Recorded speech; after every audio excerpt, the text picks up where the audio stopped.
Hello friends, मैं अर्पित यादव एक बार फिर अपने YouTube channel Shiv Shakti superstar classes में आपका स्वागत करता हूं। जैसा कि आपको मालूम होगा फ्रेंड्स, हमने आपके आयत जो रिक्टेंगल चैप्टर है उसको प्रॉपर तरीके से कंप्लीट कर लिया है। और दोस्त, आज का जो टॉपिक है वो हम लोग डिस्कस करने वाले हैं स्क्वायर पे। तो सबसे पहले बात करते हैं स्क्वायर पे। स्क्वायर यानी कि वर्ग पे। तो वर्ग की सबसे पहले हम लोग सभी प्रॉपर्टीज पे डिस्कस करेंगे कि वर्ग हमें किस तरीके से दिया जाता है, वर्ग की दमदार प्रॉपर्टीज क्या होती हैं। तो सबसे पहले हम लोग बात करते हैं वर्ग। वर्ग की सभी भुजाएं ऑल साइड इक्वल होती हैं, इनकी सभी भुजाएं बराबर होती हैं अर्थात समान होती हैं। अब बात आ गई, ये पहली डेफिनेशन की वर्ग की सभी भुजाएं समान होती हैं, तो हमने इस तरीके से एक वर्ग बनाया। अब बात आ गई, जितने भी 2D फिगर्स होते हैं यदि उनका एरिया निकालना है तो उनका एरिया होता है साइड इंटू साइड से। उनका एरिया कैसे निकालेंगे? साइड इंटू साइड से। बात आ गई, तो उसी तरीके से जो वर्ग होता है, वर्ग का जो क्षेत्रफल निकालना है तो वर्ग का क्षेत्रफल भी होगा साइड इंटू साइड। अब एक साइड ए है तो दूसरी ए, कोई भी दो निकटवर्ती साइड आपको लेना है तो उनके से आपको क्या करा देना है? मल्टीपल करा देना। जैसे ए इंटू ए, इसीलिए वर्ग का जो क्षेत्रफल होता है वो भुजा स्क्वायर होता है अर्थात ए स्क्वायर होता है। अब हम लोग बात करते हैं अगले पे पेरीमीटर पे। तो पेरीमीटर मीन्स जो होता है वो परिमाप होता है और क्वेश्चन में हमसे परिमाप पूछा जाता है। तो सबसे पहले हम लोग डिस्कस करते हैं कि परिमाप हमें किस तरीके से निकालना होता है। जैसा कि फ्रेंड्स आपको मालूम होगा, किसी भी आकृति का परिमाप 2D या 3D, उसका परिमाप होता है उनकी सभी भुजाओं का योग। अब बात आ गई सभी भुजाओं का योग, जैसे a प्लस ए प्लस ए, वर्ग की सभी भुजाओं का योग ही परिमाप कहलाएगा अर्थात कितना हो गया? 4a हो गया। कितना हो गया? 4a हो गया। तो वर्ग का जो परिमाप होता है वो 4a होता है। अब हम लोग बात करते हैं डायगोनल पे। तो सबसे पहले डायगोनल पे बात होगी। तो देखिएगा फ्रेंड्स, डायगोनल किस तरीके से निकाला जाता है। जो वर्ग का डायगोनल अर्थात मुझे विकर्ण निकालना है, तो विकर्ण का निकालने का तरीका किस तरीके से होता है? यहाँ पे फ्रेंड्स हम लोग यूज करते हैं पाइथागोरस थ्योरम। पाइथागोरस थ्योरम के माध्यम से हम लोग यहाँ से कर्ण को निकाल पाएंगे। हमने ऐसे बात कर दी, ये आपका जैसे डायगोनल है, कर्ण है, हमें ये वैल्यू निकालना है। तो आपने पाइथागोरस थ्योरम पढ़ी होगी। पाइथागोरस थ्योरम कहती है कि कर्ण का स्क्वायर बराबर लंब का स्क्वायर प्लस आधार का स्क्वायर। मैं यहाँ पे डिस्कस करके लिख भी देता हूं कि कर्ण का स्क्वायर बराबर लंब का स्क्वायर प्लस आधार का स्क्वायर। तो ये होती है फ्रेंड्स पाइथागोरस थ्योरम, और आप लोगों को पाइथागोरस थ्योरम आनी चाहिए। इनके माध्यम से फ्रेंड्स हम लोग जो होगा विकर्ण को निकाल पाएंगे। विकर्ण की बात आई तो हम लोगों ने यहाँ देखा कि डायगोनल आपका डी दिया है, तो डी का स्क्वायर बराबर लंब का स्क्वायर प्लस आधार का स्क्वायर। अब बात आ गई कि डी स्क्वायर बराबर ए और ए, तो इसको मैं लिख सकता हूं फ्रेंड्स 2a स्क्वायर। क्या लिख पाऊंगा? 2a square. अब डी स्क्वायर बराबर 2a स्क्वायर। फ्रेंड्स इधर से अगर स्क्वायर हटाऊंगा तो इधर ये चढ़ा देगा अंडर रूट इसके ऊपर। अब अंडर रूट का अब बताइएगा, जो ए स्क्वायर है उसका जो परफेक्ट रूट होता है वो आएगा फ्रेंड्स ए, और जो 2 है 2 का कोई भी परफेक्ट रूट नहीं होता है। जैसे 4 का मैं बात करूं, 4 का वर्गमूल जैसे मैं बात करूं 2 होता है, 9 का बात करूं 3 होता है, उस तरीके से 2 का परफेक्ट रूट नहीं होता है। तो 2 को फ्रेंड्स मैं ऐसा लिख देता हूं a रूट 2। अर्थात डायगोनल बराबर होता है भुजा अंडर रूट 2। इस तरीके से हम लोग डिस्कस करते हैं फार्मूले पे। मैंने आपको फार्मूले निकालना बताया, किस तरीके से फार्मूले आपके निकाले जाते हैं। बाद में हम लोग थोड़ा डिस्कस करेंगे, इन्हीं से संबंधित एक प्रश्न लेते हैं और उस प्रश्न को करते हैं। उम्मीद है कि आपको ये फार्मूले समझ में आ गए होंगे।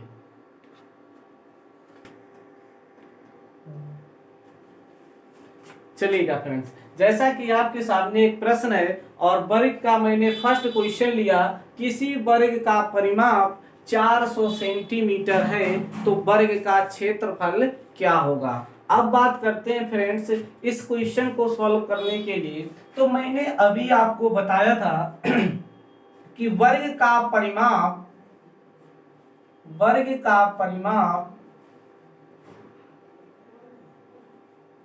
का जो फार्मूला बताया था, जो प्रॉपर्टी बताई थी 4a।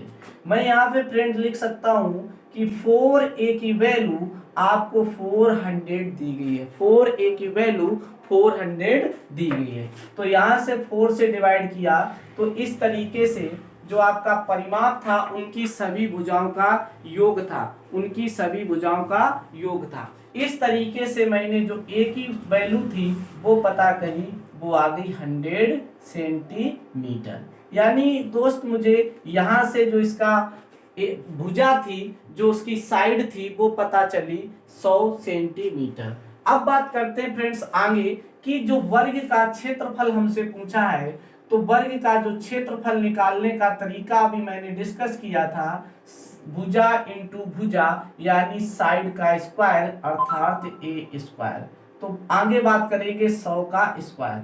अब 100 का स्क्वायर बात होगी तो 100 का स्क्वायर कितना होता है, तो यहाँ पे मैंने 100 का जब वर्ग किया तो आया 10,000 वर्ग सेंटीमीटर। इस प्रश्न का आंसर हो गया, कितना आंसर हो गया, 10,000 वर्ग सेंटीमीटर। ये नॉर्मल प्रश्न होते हैं, आपको एग्जाम में इस तरीके के प्रश्न करने होंगे। अब हम लोग बढ़ते हैं अपने अगले प्रश्न की ओर और अगला प्रश्न आपको देते हैं। चलिए, जैसा कि आप देख पा रहे हैं, दूसरा प्रश्न मैंने लिखा है, एक वर्गाकार प्लाट का क्षेत्रफल 625 मीटर स्क्वायर है तो वर्ग का परिमाप क्या होगा। इस तरीके का प्रश्न है। जब एरिया दिया जाएगा, तो जब एरिया दिया होगा तो कंपैरिजन एरिया की एरिया से करनी है। अब बात आ गई, जो वर्ग का क्षेत्रफल अर्थात वर्ग का जो एरिया है वो क्या होता है, तो वो होता है भुजा स्क्वायर अर्थात ए स्क्वायर। तो ए स्क्वायर की वैल्यू फ्रेंड्स यहाँ पे 625 दी गई है। कितनी दी गई, 625। इधर से स्क्वायर हटेगा तो इधर ये क्या चढ़ा देगा, इधर ये रूट चढ़ा देगा। तो अंडर रूट 625 का जब हम लोग वर्गमूल निकालेंगे तो आएगा फ्रेंड्स 25। कितना आएगा, 25 सेंटीमीटर। सॉरी 25, यहाँ ये अगर मीटर में है, मीटर स्क्वायर था तो 25 मीटर। ए की वैल्यू आ गई 25 मीटर। अब बोला था कि वर्ग का परिमाप क्या होगा, तो वर्ग का जो पेरीमीटर होता है वो पेरीमीटर होता है, अभी मैंने बताया था कि पेरीमीटर होता है 4a। तो यहाँ पे हम लोग बात करेंगे 25 इंटू 4 तो आ गया 100 मीटर। कितना आ गया, 100 मीटर। उम्मीद है कि ये प्रश्न भी आपको समझ में आया होगा। बिल्कुल आसान प्रश्न था कि वर्ग का क्षेत्रफल 625 मीटर स्क्वायर है तो वर्ग का परिमाप बताइएगा। तो देखा आपने, जब एरिया दिया था तो एरिया की कंपैरिजन एरिया से करा दी। तो यहाँ से मैंने भुजा की वैल्यू ज्ञात करी, भुजा की वैल्यू आई थी 25 मीटर और पेरीमीटर हमसे पूछा गया था। पेरीमीटर क्या होता है स्क्वायर का, वो होता है 4a। 4 इंटू ए की वैल्यू को पुट कर दिया 25 तो आंसर आ गया 100 मीटर। चलिएगा, ये प्रश्न भी आपको समझ में आ गया होगा। बढ़ते हैं अपने एक अगले प्रश्न की ओर और अगला प्रश्न आपका ये। चलिएगा, अगला प्रश्न है आपका, एक वर्ग का विकर्ण ज्ञात कीजिएगा जबकि वर्ग का क्षेत्रफल आपका है 50 मीटर स्क्वायर। अब बात करते हैं, जब विकर्ण दिया हो और जब क्षेत्रफल पूछा हो या क्षेत्रफल देकर विकर्ण पूछ ले, यानी बात क्वेश्चन में विकर्ण और क्षेत्रफल से की जाए तब आपके लिए सीधा एक फंडा याद रखना है, वो क्या होता है कि area is equal to, area क्षेत्रफल बराबर 1/2 into D square, 1/2 into D square, यानी 1/2 विकर्ण का स्क्वायर। अब बात आ गई एरिया की कंप्लीजन, एरिया कितना था, एरिया था 50, 50 की वैल्यू यहाँ पे लिख देते हैं 1/2 डी स्क्वायर, ये भैया है इधर भाग में, उधर जाएगा तो गुणे में हो जाएगा, तो 50 गुणे 2, 50 गुणे 2 बराबर डी स्क्वायर। अब देखिएगा इसको मैं लिख सकता हूँ 100 बराबर डी स्क्वायर। अब इधर से स्क्वायर हटेगा तो इधर ये क्या चढ़ा देगा, अंडर रूट चढ़ा देगा, तो ये हो जाएगा under root 100 is equal to D. अब अंडर रूट 100 का मतलब है 100 का वर्गमूल लेना, और 100 का वर्गमूल होता है कितना, 10।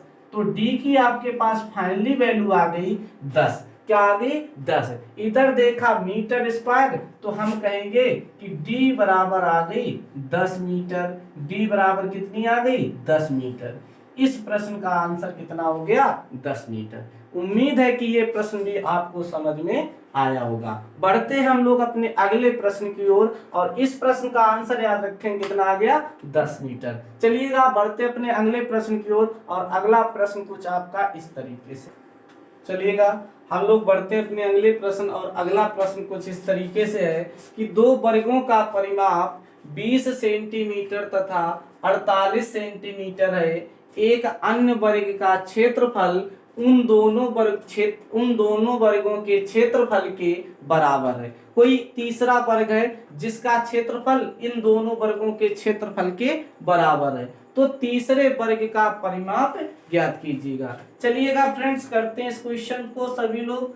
अब देखिएगा यहाँ पे मैंने दो आपके स्क्वायर बनाए, आपके ये मैंने दो स्क्वायर बनाए। अब क्वेश्चन कह रहा है कि एक तीसरा भी वर्ग है, और तीसरे वर्ग का जो क्षेत्रफल है वो इन दोनों के क्षेत्रफल के बराबर है, योग के बराबर है। अब बात आ गई, अगर मैं बात करूं ये 20 है, ये कितना है 20, ये कितना है 48। अब देखो ये परिमाप 48 है, तो परिमाप यानी 4a की वैल्यू, इसके साथ 4a की वैल्यू 20 है, तो a की वैल्यू आप कितना ज्ञात करेंगे, 5 आ गई। a की वैल्यू कितना आ गई, 5, तो a की वैल्यू मैंने यहाँ पे रख ली 5।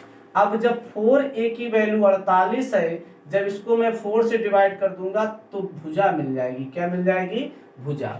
अब आपके पास एक ट्रिपलेट मैंने बताई थी, वो ट्रिपलेट आप याद रखिएगा। ट्रिपलेट बताई थी 5, 12, 13। मैंने बताया था कि एक ट्रिपलेट होती है 5, 12, 13। इसका स्क्वायर दोनों को जब मैं जोड़ूंगा तो वो 13 के स्क्वायर के बराबर होगा। अगर ये 5 है, ये 12 है, तो ये भुजा 100% 13 होगी। क्या होगी, 13 होगी। अब 13 भुजा हो गई, इसके आधार पर मुझे क्या करना है, तीसरे वर्ग का परिमाप ज्ञात करना है।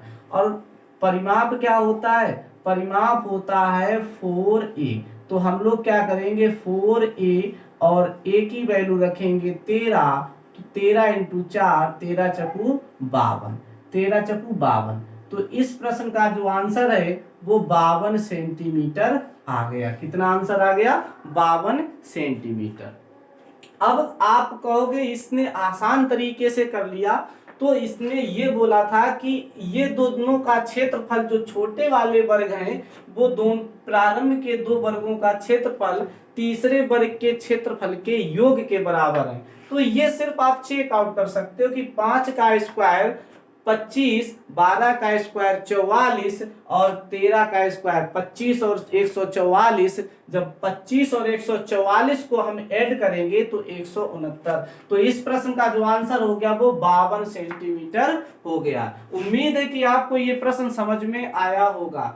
आप जब भी इस टाइप से क्वेश्चन आ जाए तो उसको ट्रिपलेट के माध्यम से आप क्वेश्चन को आसान वे से सॉल्व कर सकते हैं। चलिएगा हम लोग करते हैं एक अगला प्रश्न।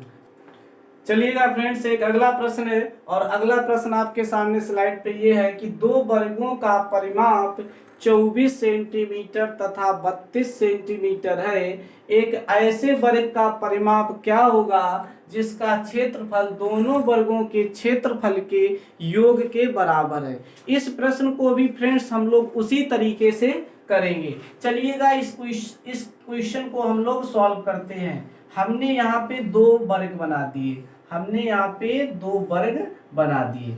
अब फ्रेंड्स देखिएगा, इसका पेरीमीटर 24 है और इसका पेरीमीटर 32 है।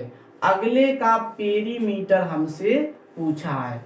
अब बात आ गई, यहाँ का हमसे पूछा है। अब बात आई, अगर परिमाप 24 है तो उसकी साइड कितनी रही होगी, तो उसकी साइड यहाँ पे 6 रही होगी। कितनी रही होगी?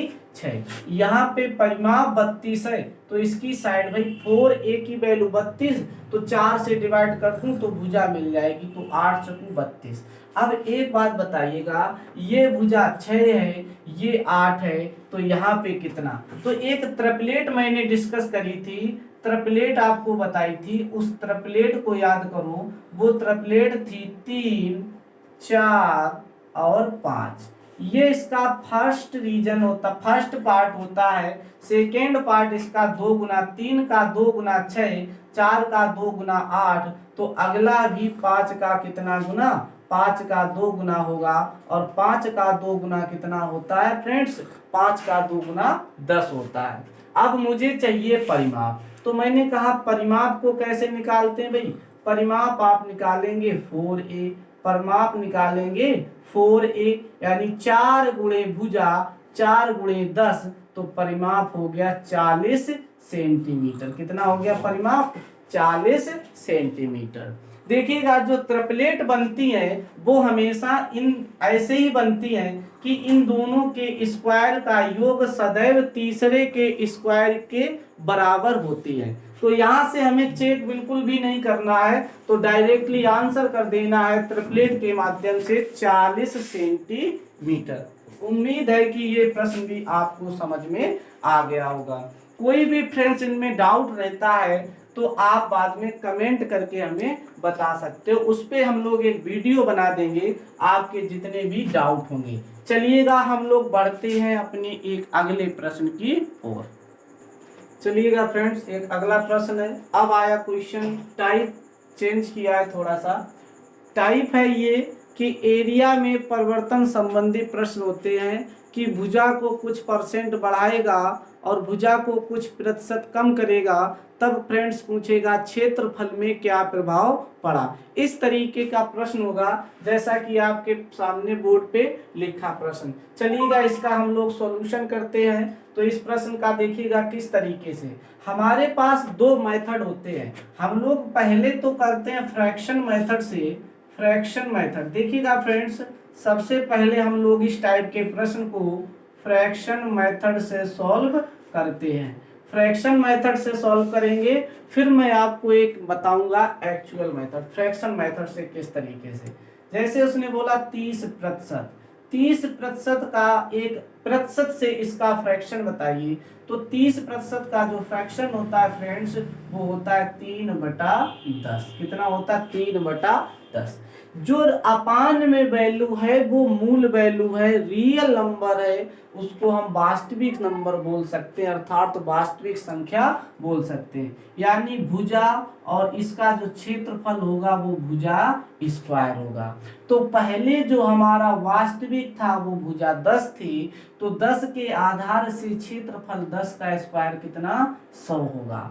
जब बोला 3 बढ़ा दिया जाए, वृद्ध कर दी जाए, तो 10 में जब 3 बढ़ा देंगे फ्रेंड्स तो भुजा हो जाएगी 13, और 13 के अनुसार जो क्षेत्रफल होगा 13 का स्क्वायर कितना होता है? 169 होता है। इस तरीके से क्वेश्चन को सॉल्व करना होता है। अब फ्रेंड देखिएगा, पहले एरिया 100 था, अब एरिया 69 हो गया, तो कितना बढ़ा? 69 बढ़ा। ये अब किस पर बढ़ा? 100 पर बढ़ा। प्रतिशत में चाहिए फ्रेंड्स, तो 100 का गुना करेंगे और 100 से 100 कैंसिल, और आंसर मिला 69%।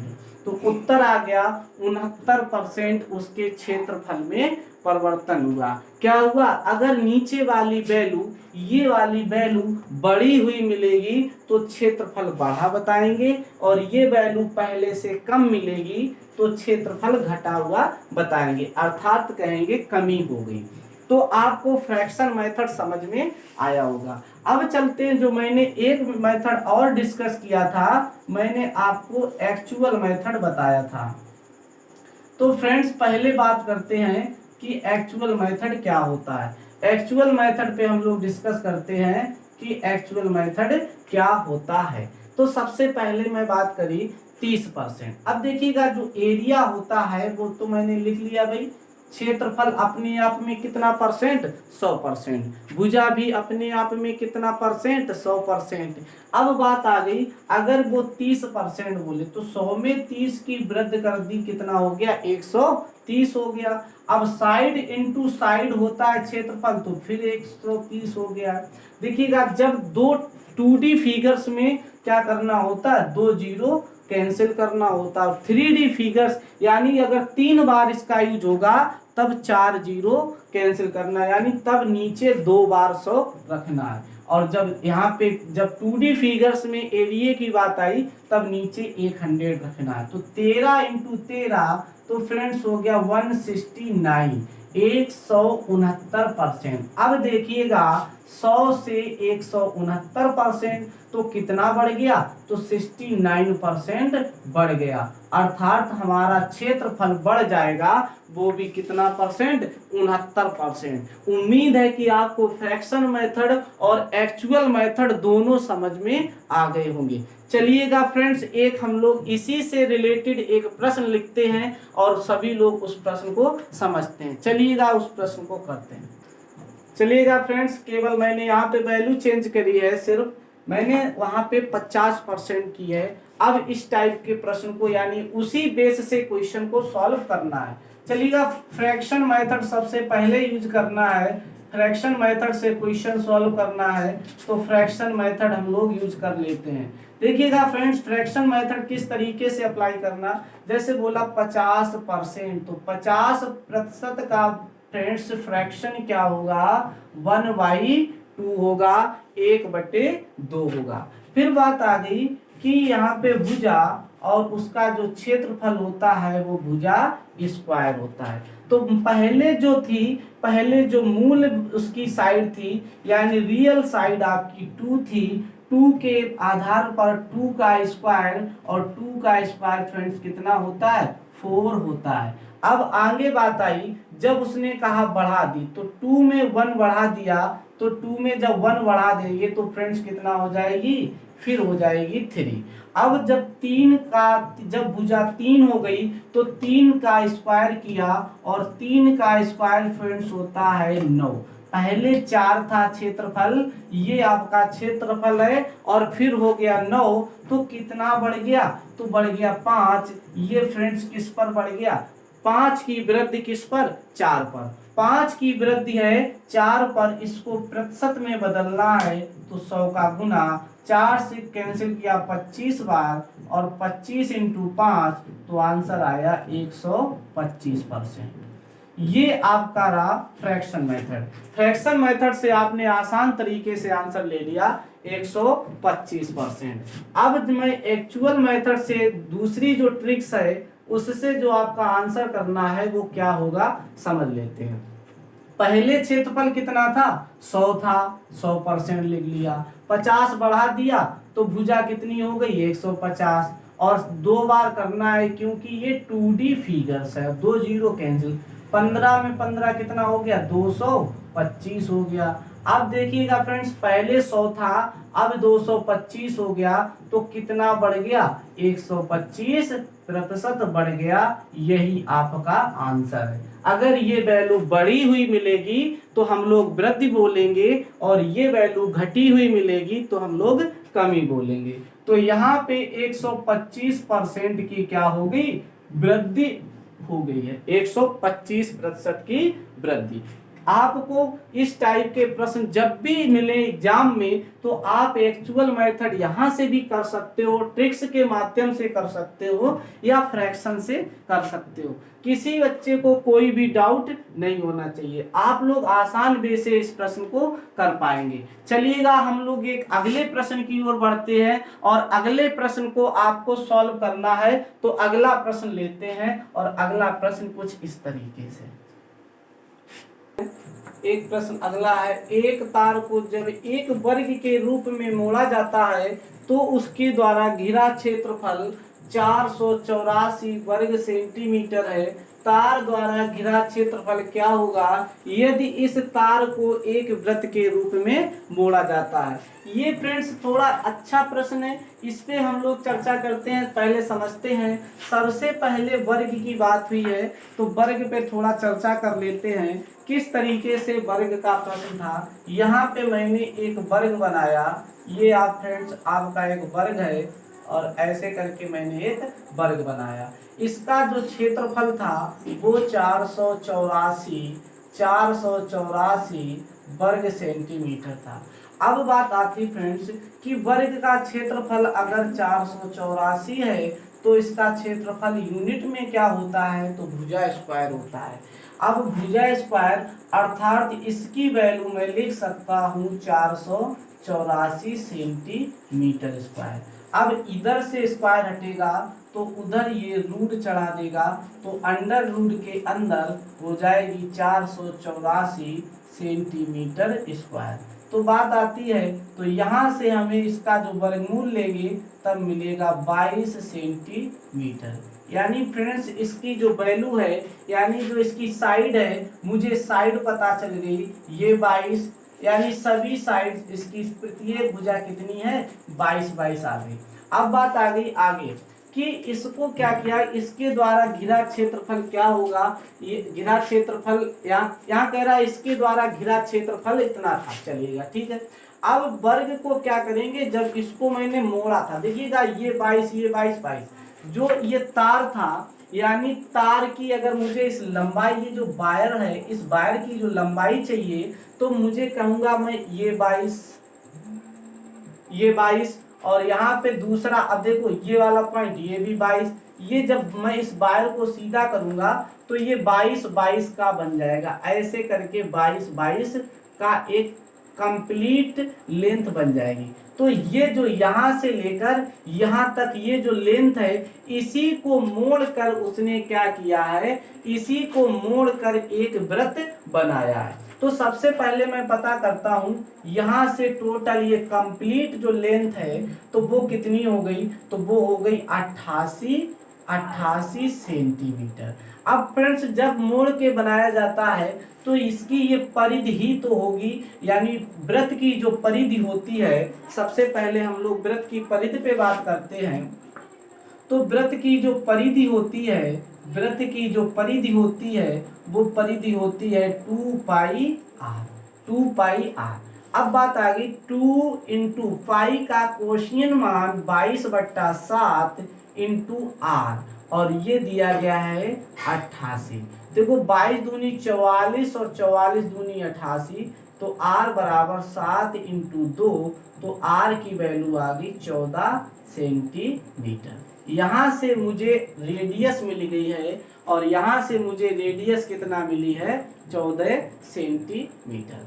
अब बात आ गई कि हमें आगे क्या करना था। आगे आपको यहाँ से प्रश्न जो पूछा गया है वो तार से एक वृत्त बनाया गया, यानी उसके द्वारा इस तार को जब सर्किल के रूप में फोल्ड किया गया तो हमें इस सर्किल ऐसे करके और हमें इसका एरिया हमसे पूछा गया। तो वृत्त का जो क्षेत्रफल होता है अगली स्टेप में हम लोग, अच्छा प्रश्न है तो अभी हम लोग बेसिक से कर रहे हैं, तो जो भी अगर डाउट रहे वो आप बताइएगा और हम लोग फिर इसका हम आपको इसकी एक बेहतरीन ट्रिक्स बताएंगे।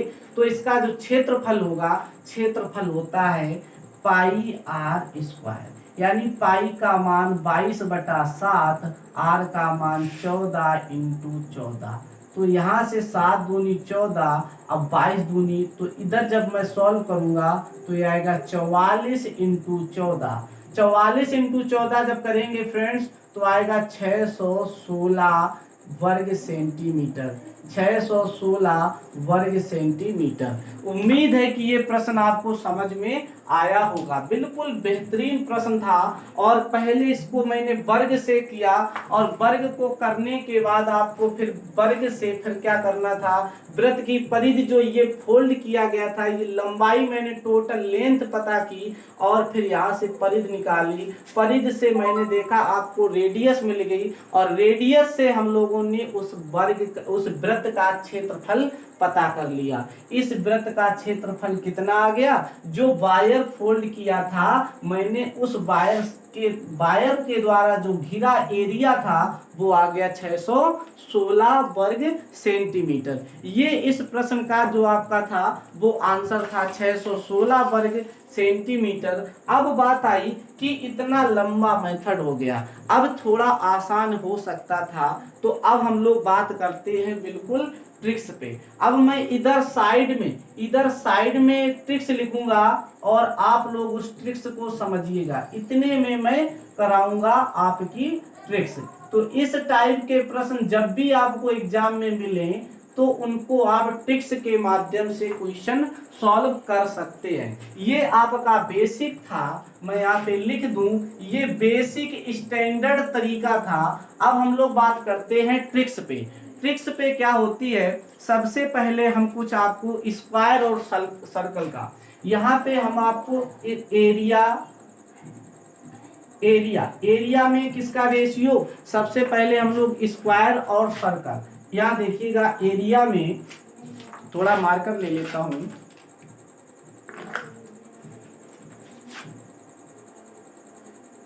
एरिया में स्क्वायर और सर्कल, एरिया में स्क्वायर और सर्कल का रेशियो क्या होना चाहिए और आप लोग पता करेंगे। जैसे मैंने स्क्वायर और सर्कल, यहाँ से मैंने स्क्वायर और सर्कल का रेशियो पता किया। ये याद रखना कि जब क्षेत्रफल का अनुपात वर्ग और वृत्त का क्या होता है, तो होता है 11:14। 11:14 याद रखेंगे और भुजा के लिए हम लोग याद रखेंगे, यानी साइड के लिए याद रखेंगे, साइड भुजा के लिए याद रखेंगे, ये भी याद रखना। तो ये होता है 11:7। 11:7 होता है। तो क्षेत्रफल का रेशियो याद रखना, ठीक कितना होता है 11:14 और भुजा का रेशियो याद रखना 11:7। अब देखो क्या दिया गया, कंपैरिजन कराना है। कंपैरिजन किस तरीके से कराएंगे, जो वैल्यू दी होगी उसी का कंपैरिजन करा देंगे। अब जैसे वर्ग दिया था, वर्ग यहाँ पे यूनिट में तो 11 है और वर्ग में क्वेश्चन दिया था 484 दिया था। तो 11 की वैल्यू 484, तो 1 की वैल्यू कितनी, 11 चौक 44, 11 चौक 44, 1 की वैल्यू आ गई कितनी 44। तो हमें वैल्यू चाहिए 14 की, तो 14 की कितनी, तो 14 इंटू 44, 14 इंटू 44 करेंगे तब आएगा कितना 616 वर्ग सेंटीमीटर। तो ये आपका आंसर हो गया 616 वर्ग सेंटीमीटर। उम्मीद है कि आपको ये प्रश्न भी समझ में आया होगा। यहाँ पे 14 है, यहाँ पे ये 14 है। तो देखा आपने 1 की 11 की या स्क्वायर क्षेत्रफल, अगर वृत्त का देकर वर्ग का पूछता तो हम 14 यूनिट की वैल्यू की कंपैरिजन करते।